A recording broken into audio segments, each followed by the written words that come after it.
What is required in the third commandment?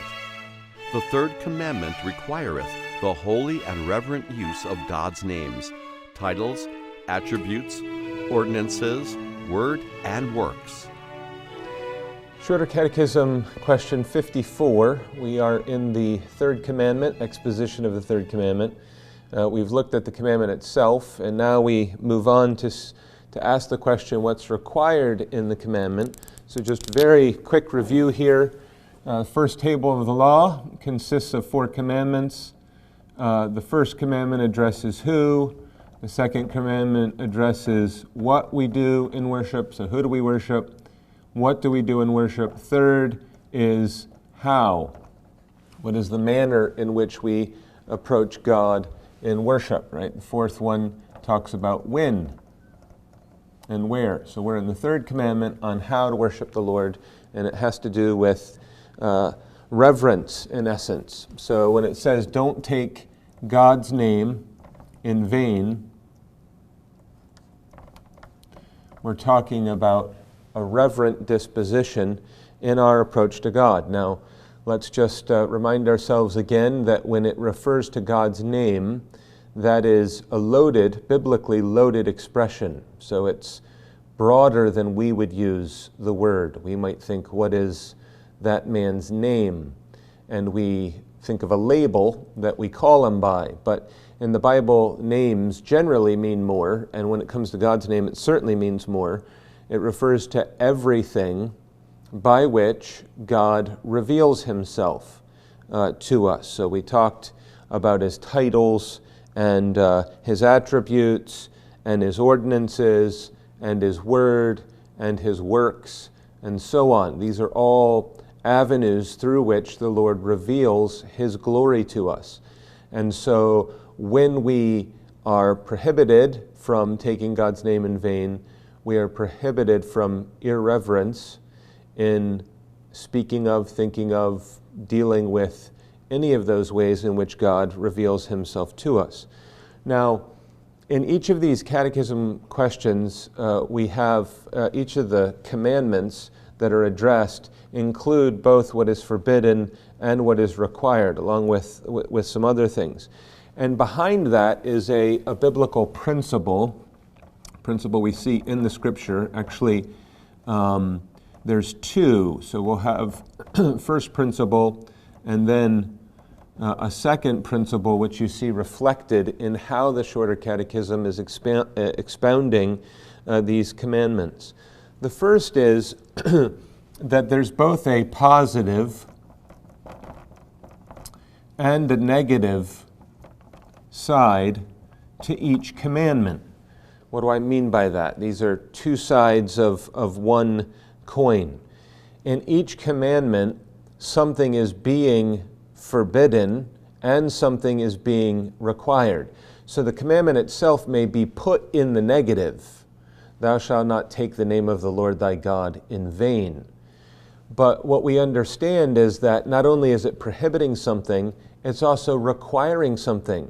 So one thing is forbidden, the opposite of that is required of us.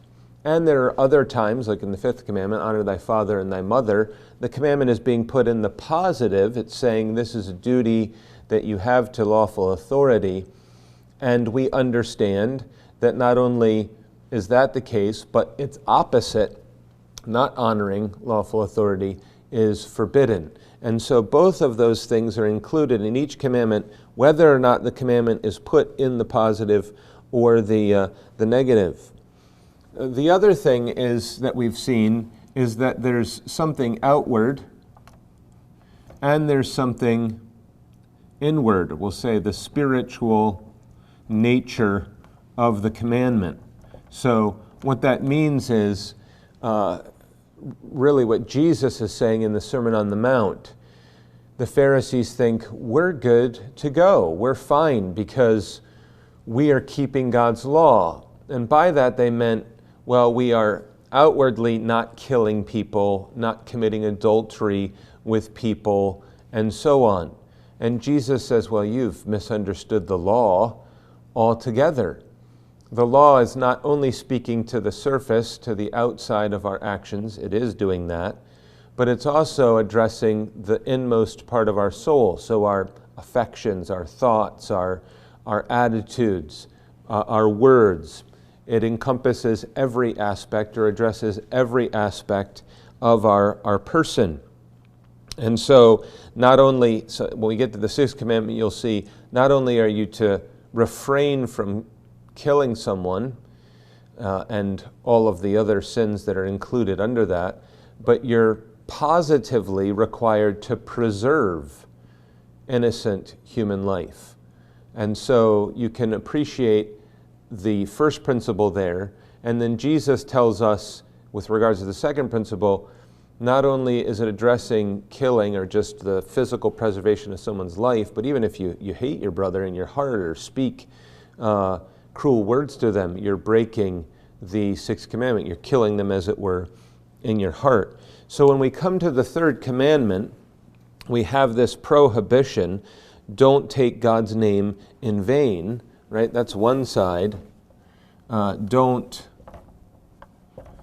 take in vain. That's the positive side, but related to that is we are required to treat his name with reverence. So that's why I said up here that it's speaking about our approach, how we approach God, speaking about our reverence toward him, reverencing all that is attached to him.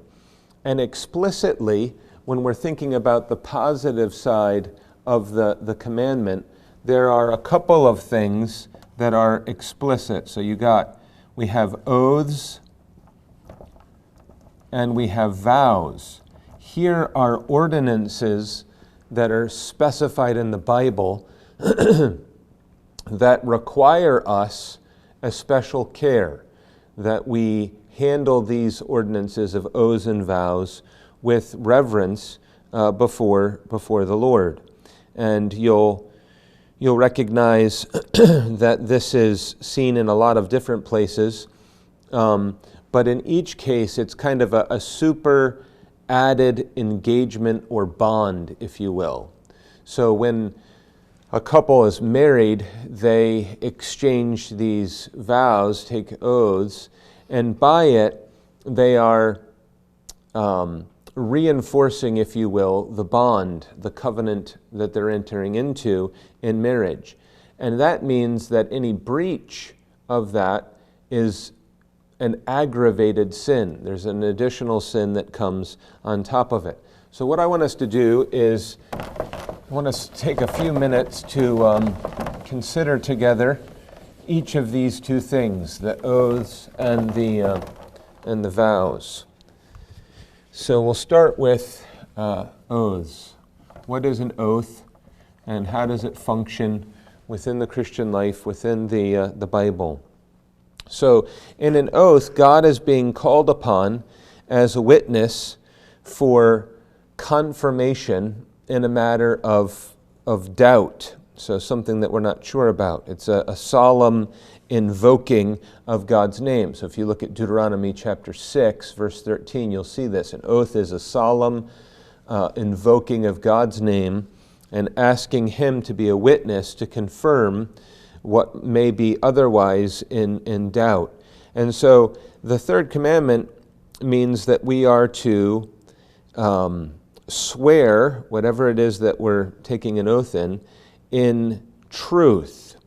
So there's not to be any equivocation.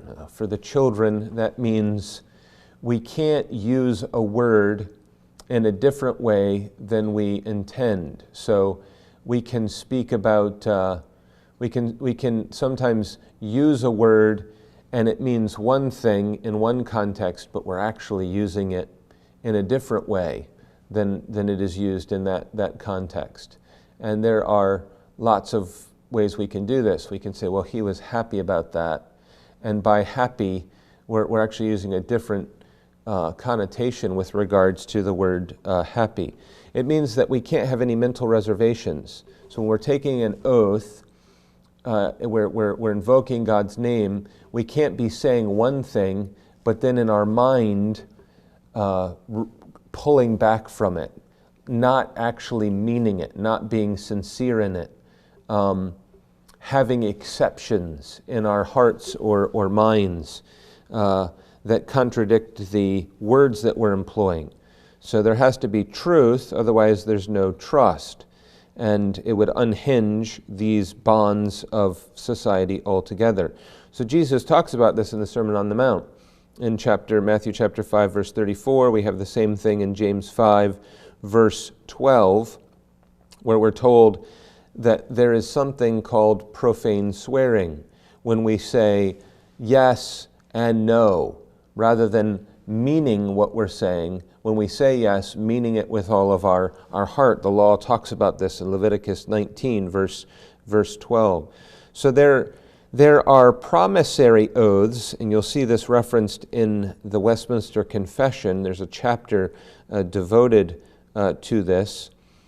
Promissory oaths are us taking an oath that we will promise to do something in the future. And there are occasions in which we do this in the civil realm. A person is bearing witness in a trial. They take a promissory oath to tell the truth in whatever they're witnessing about. We have the same thing within the context of the church at times as well. And so an oath has to be lawful and it has to be possible. So if it's lawful, it's something that's right, acceptable, good in God's sight, and it's something possible. I can't take an oath that I'm going to fly with my arms from here in South Carolina to Texas. It's not possible. But where there is the qualifications of it being lawful and possible are in place, it can be obligatory. So we can be obligated to do it at times. Numbers chapter 30, verse 12, Psalm 15:4, and other places like that. So there's an obligation at times to enter into an oath that's both lawful and possible. The second thing is vows, which are closely related to oaths. And a vow is a voluntary engagement to God, who is the only party in the vow. So it's to the glory of God. One way of diagramming this would be like this. With an oath, you have God, you have one man, and you have a second man. And God is bearing witness to the oath that is being made between two men, right? So the primary function is here, man and man, and God is being called as witness. With regards to a vow, it's actually directly between God and man. We're taking a vow to the Lord and before the Lord. So in one sense, we could probably put the arrow the other direction as well. It's a vow that we are making to the Lord. And there are all sorts of contexts in which this takes place as individuals and socially. Personally, we have wedding vows or oaths. We have the same thing with an officer in the church who solemnly promises to uphold, first of all, that he believes the confessional doctrines that are taught in the church, and that he will uphold those, he will assert, defend, and maintain them as God gives him grace in the face of persecution, and so on. And we have the same thing at baptism, where parents present their children for baptism. These would be very familiar to us. There's also the concept, which we don't have time to cover here, of larger groups entering into these sorts of covenant arrangements. So Israel enters into a covenant as a nation with God, for him to be their God and for them to serve him and follow his law. And we see that subsequently in various places in history. In our own church history, we see it in Scotland with the National Covenant of 1638 and the Solemn League and Covenant in 1643, where the magistrates, the people, the church leaders, and so on, all enter into a covenant. So they're speaking on behalf of the whole nation and saying this nation is going to uphold the doctrine, the worship, the government, and standards of God's word, and we're going to devote ourselves to serving the Lord. You'll see this in the Bible. There are references even in the prophets like Jeremiah 50 and Isaiah 19 and so on. So when we're thinking about what is required in the third commandment, this is just an example of one way in which we are positively upholding the holiness of God's name. We have these ordinances which enable us to express that sort of reverence, reverencing of His name. So in question 54, what is required in the third commandment?